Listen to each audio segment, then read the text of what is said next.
ईषद्धास्य प्रसन्नास्यां शश्वत्सुस्थिरयौवना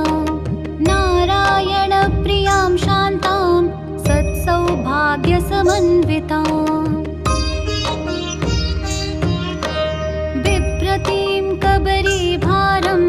मालती माल्यसंयुतां सिन्दूरबिन्दुललितां सार्धं चन्दनबिन्दुभिः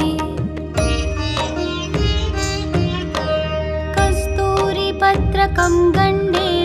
नानाचित्रसमन्वितं पक्वबिम्बसमानैक चार्वोष्ठपुटमुत्तमम्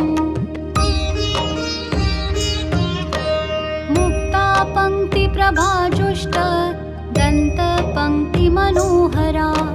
सुचारुवक्त्रनयना सकटाक्षमनोरमा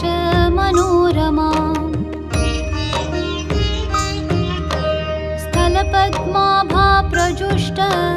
पादपद्मयुगन्धरा रत्नाभरणसंयुक्तं